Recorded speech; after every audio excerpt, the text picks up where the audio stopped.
نړیوال کرکټ ته یوه بله ځلانده هستي راتلونکې ده. ځوان صدیق الله تعال د افغانستان د کرکټ یوه ځوانه څهره چې د کورني کرکټ له میدانونو راپورته او اوس د نړیوال کرکټ پر مسیر روان ده.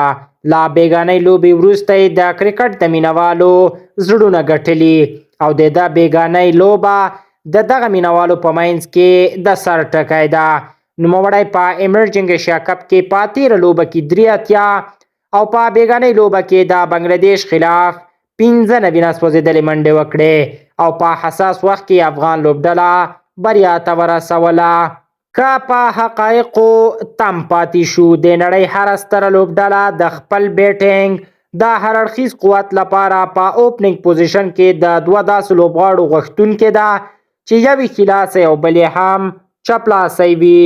یو ښه مثال یې د هندوستان لوبډله ده.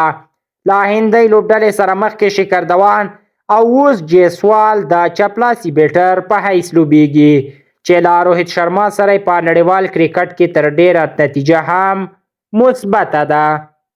ځوان صدیق الله تعال هم په راتلونکي کې کیدای شي د افغانستان لپاره د دغه موقف په پیاوړتیا کې یو رغنده فکټور واوسي او په ځانګړي ډول د شلوریز کرکټ یو ماهر توپ وهونکی ده.